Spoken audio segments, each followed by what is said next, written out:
Assalamualaikum warahmatullahi wabarakatuh. Jumpa lagi dengan saya, Asep Koswara, dari Balai Besar Pelatihan Pertanian Ketindan. Apa kabar teman-teman? Saya harapkan teman-teman semua dalam kondisi sehat walafiat. Pada kesempatan hari ini, mari kita sama-sama belajar apa itu yang namanya kajian kebutuhan dan peluang pada budidaya padi. Nanti kita simak apa itu kajian kebutuhan dan peluang pada budidaya padi untuk meningkatkan produktivitas padi. Mari kita lihat berikut.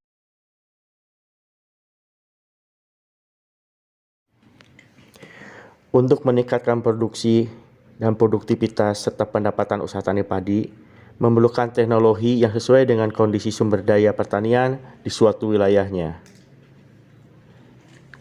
Kajian kebutuhan dan peluang atau kita sebut KKP dilakukan sebagai langkah awal untuk merakit teknologi yang sesuai dengan kebutuhan dan sumber daya petani di suatu wilayah. Kajian kebutuhan dan peluang merupakan alat bantu petani untuk melakukan diagnosis masalah yang dihadapinya dan bagaimana cara menentukan yang tepat untuk menyelesaikannya atau solusinya. Tujuan dari KKP adalah yang pertama, mengumpulkan dan menganalisis informasi masalah dan peluang yang dihadapi petani dalam berusaha tani padi. Yang kedua, mengembangkan peluang di suatu wilayah untuk mendukung upaya peningkatan produksi padi. Yang ketiga, mengidentifikasi teknologi sesuai kebutuhan untuk diterapkan di suatu wilayah atau daerah. Manfaat KKP bagi petani. Yang pertama, dipahaminya sistem produksi dan pemanfaatan sumber daya alam. Yang kedua, diketahuinya masalah dan cara mengatasinya untuk meningkatkan produksi padi di wilayah Bapak Ibu sekalian. Yang ketiga, teridentifikasinya cara dan langkah-langkah untuk merakit teknologi usaha tani di spesifik lokasi wilayah Bapak Ibu sekalian.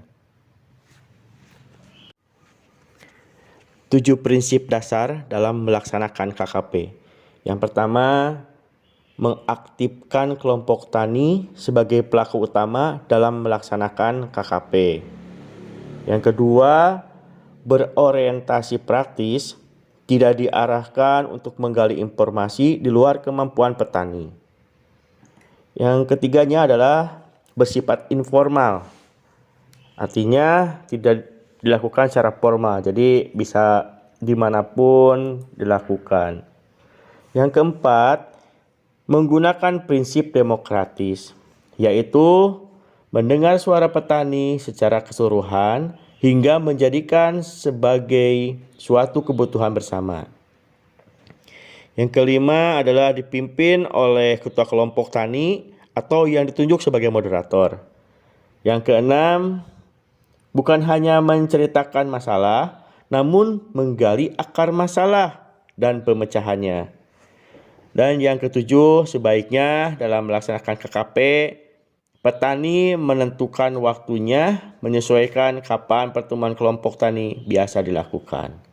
Itu merupakan 7 prinsip dasar dalam kajian kebutuhan dan peluang. Identifikasi masalah. Masalah yang dirasakan petani diidentifikasi dengan metode scoring dan ranking. Sedangkan untuk formulirnya kita lihat bersama. Di sini kita ada 2 kolom. Yang pertama adalah masalah dan penyebab dalam usaha tani padi sawah. Masalah yang prioritas itu apa? Yang dirasakan oleh Bapak-Ibu sekalian. Sebutkan satu persatu, dicari masalahnya. Misalkan tentang hama, tikus misalkan merajalela, atau mungkin kurangnya air, itu masalah. Sehingga akar penyebabnya, kalau untuk hama tikus, mungkin kita akar penyebabnya tidak adanya rotasi tanaman. Sedangkan kalau kurangnya air berarti mungkin saluran irigasi yang banyak yang bocor, itu akar penyebabnya. Jadi Bapak sekalian bisa mencari informasi-informasi dari para petani yang lain. Sedangkan untuk formulir yang kedua, di sini kita lihat juga ada beberapa kolom, di antaranya masalah dan alternatif solusi yang dilakukan oleh cara petani, cara penyuluh juga seperti apa. Nanti dijelaskan masalahnya apa saja, menurut para petani nanti apa saja.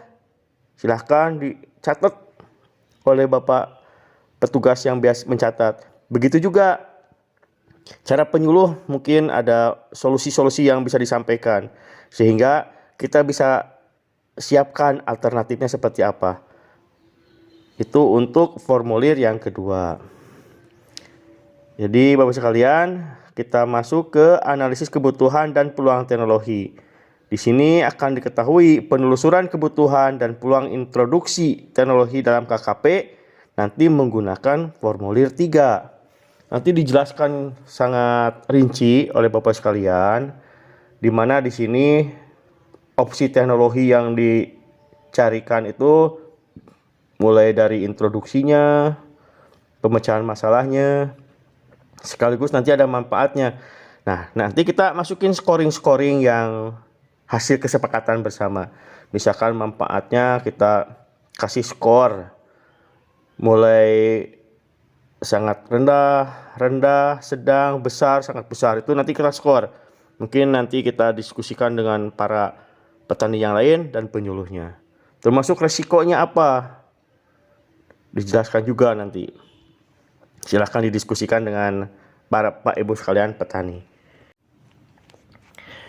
Demikian Bapak Ibu sekalian, setelah menyimak materi di depan, maka pada intinya dengan KKP ini bisa membantu permasalahan yang dihadapi oleh Bapak Ibu sekalian di lapangan, sehingga menghasilkan alternatif dan solusi untuk menyelesaikan masalah, dan timbullah suatu rakitan teknologi yang disesuaikan dengan kondisi di lapangan, di mana tempat Bapak Ibu tinggal. Demikian teman-teman sekalian, materi yang bisa saya sampaikan tentang kajian, kebutuhan, dan peluang pada budidaya padi. Mudah-mudahan bermanfaat dan sampai jumpa. Wassalamualaikum warahmatullahi wabarakatuh.